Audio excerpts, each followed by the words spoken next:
Here is one thing that is great about electric cars. How much it costs to push it down the road. I only work part-time because I lost my leg in 2003. So I have a part-time job, which most weeks is 15 hours a week. So I pick up some extra money doing a second part-time job as an independent contractor. And this requires me every once in a while to go to the surrounding communities, Rector, Piggott, Osceola. And this week I needed to go to Piggott and Rector. And anybody that knows Northeast Arkansas knows that from Paragould, you go right through Rector to go to Piggott. And so I normally do them the same day. The thing is, with this job, they don't give me any gas money. You know, they pay me a certain amount of money and I get there however I can, whatever it costs. But they do provide free lunch. So normally I go to Rector and Piggott the same day and I'll get, you know, a free lunch. But it costs so little to drive this car, I decided to just go to Rector today and Piggott tomorrow. Even though tomorrow I've got to go right through Rector. That way I can get 2 free lunches. And because I can go from Paragould to Rector and back, which is about 45, 46 miles, for just a little over 50 cents, there and back. As far as wear and tear, well, that's just tires. You know, there's no oil changes to worry about. I don't have to think, yeah, but going out of the way will make me have to change the oil more often. You know, you can, a few miles here, a few miles there, before you know it, it's time to change the oil. Don't have to worry about that with this. The only wear and tear, the way I see it, are the tires. Even brakes on electric vehicles will normally last, from what I understand, 100,000 miles or more. Because you don't use brakes as often as you do in a traditional gas car because of regenerative braking. Especially the way I drive. In L mode. L mode, right there, does not stand for low. Not in the Chevy Spark EV. It stands for extra regenerative braking. And the Prius puts a B. Prius has PRNDB. I don't know why the Chevy Spark didn't put a B or something. Anyway, I know what it means, so no big deal. So yeah, the only thing is, with State Farm, I have to drive, if I drive under 7,500 miles a year, I get a discount. So that's the only thing to worry about as far as, you know, just drive, you know, going to Rector one day and Piggott the next instead of both in one day. But I don't get close to 7,500 miles, so it's okay. But anyway, that's just the point. You know, it costs so little to move these cars. Northeast Arkansas, the rates are 6.5 cents a piece in Paragould. And so it's costing me about 1.2, 1.3 cents a mile to push the car. So if I drive 50 miles, that's 60 cents. You know, more or less. Real close. Maybe a nickel either way. Here's an example of regenerative braking. With the 2015 Chevy Spark, or 14 or 16 for that matter, if you have it in L, which like I said stands for extra regenerative braking, I mean, that's pretty much what it means. Anytime you hit the brake lights, the tail lights come on. No, excuse me, anytime you let off the accelerator, the brake lights come on. Yeah, of course. That's because it stops so quick without even hitting the brakes that it needs the tail lights. So I'm going to turn off the cruise and my tail lights are going to turn on. Yep, tail lights just turned on, and look at that. We get negative 30 kilowatt hours put back in the battery. So with an electric car, you can be at the top of a hill. By the time you get to the bottom of the hill, you can have more range than you had at the top of the hill.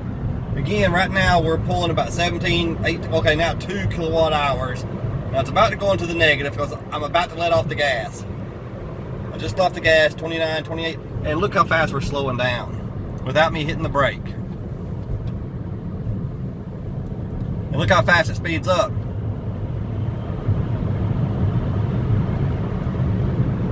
Man, I tell you, I love this car.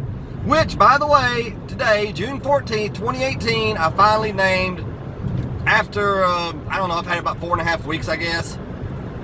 My brother gave me the ideal. It's a Chevy Spark EV, I'm calling it Sparkticus. Okay, some of you may think that's corny, I think it's funny. Sparkticus is its name.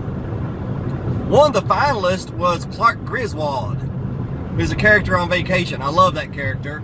And his wife in the movies called him Sparky. You know, but anyway, Spartacus has a lot of pickup. And the more I drive it, the more I like it. But that's regenerative braking right there. Again, the tail lights just came on and I'm putting energy back in the battery. So, man, get an electric vehicle. Get an electric vehicle. You'll save a lot of money. It possibly even could pay for itself.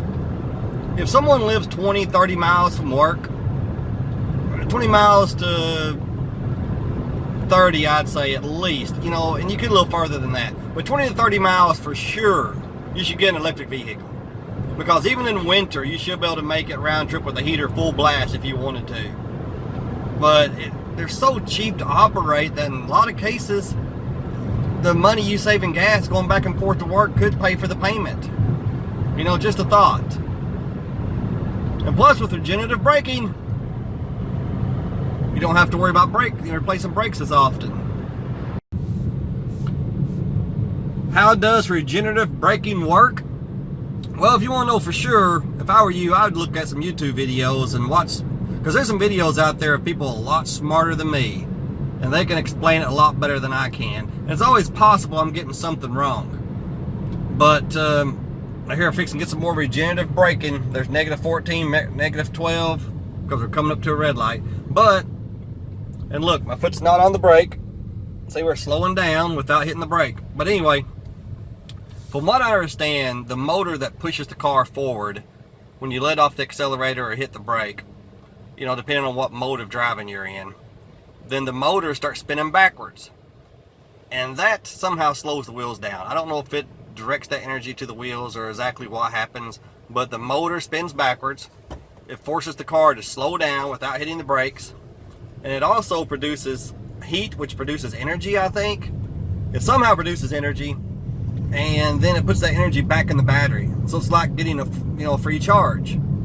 So, you know, if you're going pretty fast, you can get negative 30, negative 40 kilowatt hours. 30 to 40 kilowatt hours being put back in the battery. If you can maintain that, you could charge your battery really fast. The only problem is it's usually just for seconds at a time. But even negative 2, negative 4, even that helps. You know, every little bit the battery you put back in your battery really helps, especially in these short range vehicles.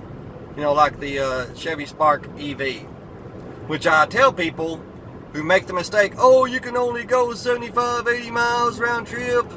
That's terrible. I'm thinking, well, it's a different tool than a gas vehicle. It's just like, you know, trying to compare a manual hammer with a pneumatic hammer, you know, an air-powered hammer. They're completely different tools.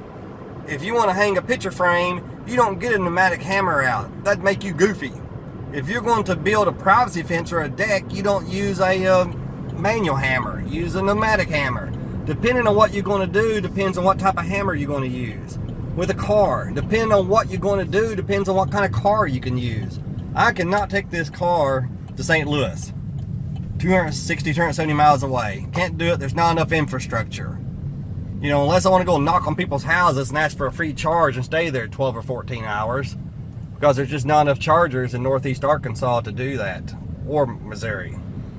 You know. But anyway, that's a little bit in a nutshell of how regenerative braking works. You know, it's pretty cool when you get free energy. Just from the heat that's created by this motor spinning backwards or something like that. Like I said, watch some YouTube videos of somebody smarter than me, because I'm not that smart when it comes down to it. Not at all. So I decided to name my car Spartacus. And like I said, some of the finalists were Clark Griswold, but that's just too long. Because in the movie Franchise Vacation, his wife called him Sparky. And a lot of people, at least some, have named their Spark EV Sparky. Another one was Eve, EV with an E on the end. And then I had a suggestion, why don't you put an I in there and call it EV, EVIE. I thought that was a good name too, Firefly. And the guy that suggested Firefly had never heard of the show Serendipity. Wait, is that the name of that show? I think so. Anyway, their spaceship was called Firefly. you know, he never heard of it, and I still like the name. But also got a suggestion, like I said, from my brother for Spartacus, which is really cool, I think. I like it. But anyway, there you go, folks. And I'm about to do a 1,000 mile review on my car.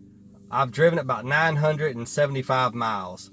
And I've got to go to Piggott tomorrow. I'm going to hit 1,000 miles on my way to Piggott, which is unbelievable for me in such a short period of time. I got it the 8th of May. This is June 12th, somewhere around there. 13th, I think. Yep, June 14th. Today's June 14th. And I got it May 12th.